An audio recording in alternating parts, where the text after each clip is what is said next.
Welche Konsequenzen hat es, wenn Sie den vielleicht berüchtigsten Motorradclub der Welt verlassen?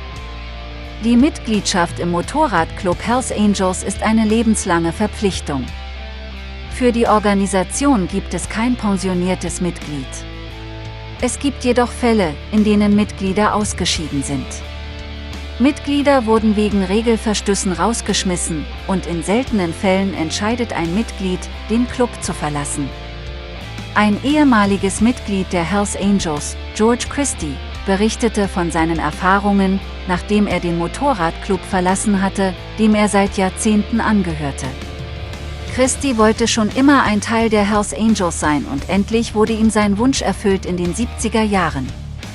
In einem Interview mit Vice erzählte das ehemalige Mitglied, wie es war, Teil des Clubs zu sein, und sagte: Ich hatte das Gefühl, dass es wirklich einen Ehrenkodex gibt, ungeachtet dessen, was die Gesellschaft insgesamt denken würde.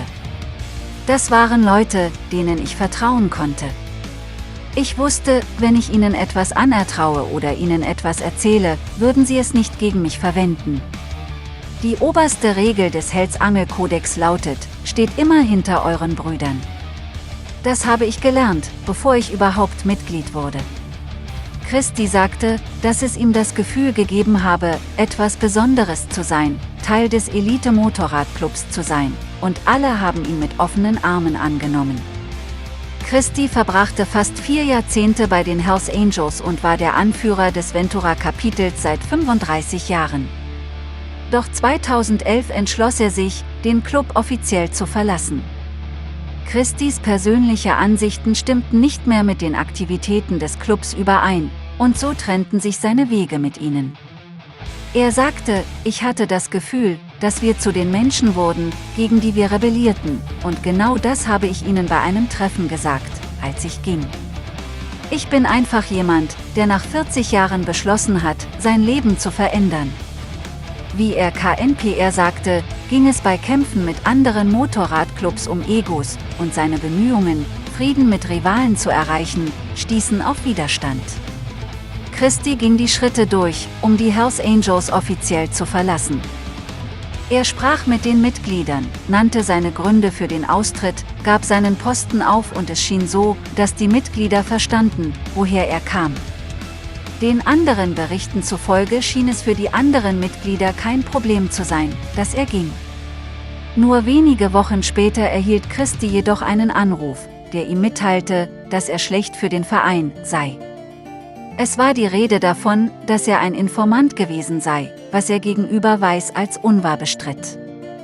Für Christie war es schwierig, schlecht zu sein. Das bedeutete, dass Mitglieder, die er als Freunde und Familie betrachtete, nicht mehr mit ihm interagieren konnten.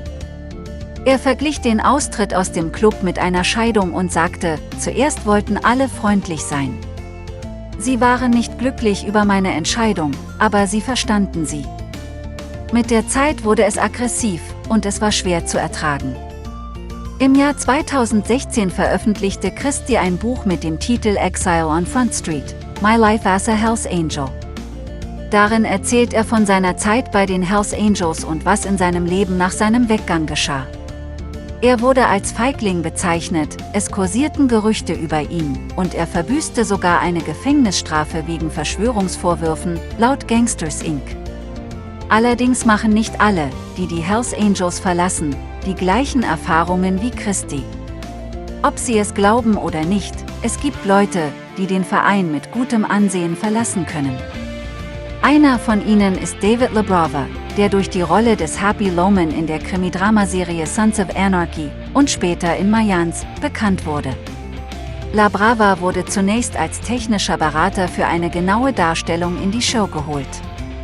Laut 1%er Bikers war er Mitglied eines Motorradclubs, aber nach einem Treffen mit dem Schöpfer der Show bekam er eine Rolle. LaBrava war Mitglied der Oakland-Abteilung der Hells Angels.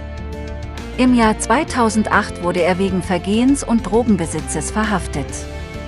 Nach Jahren im Verein beschloss er 2019, den Verein zu verlassen, und gab seinen Abschied auf Instagram bekannt.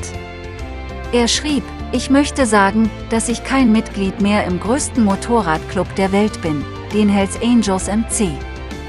Der einzige Club, in dem ich derzeit Mitglied bin, ist die Human Race. La Brava fuhr fort, dass er in gutem Ansehen gegangen sei und es seine eigene Entscheidung gewesen sei. Er fügte hinzu: Ich bin kein Patch-Inhaber mehr. Ich bin nicht mehr im Patch-Haltesitz. Ich bin jetzt das, was als Zivilist gilt. La Brava dankte den Hells Angels für seine Zeit mit ihnen, und es scheint, dass auch sein Abgang herzlich war.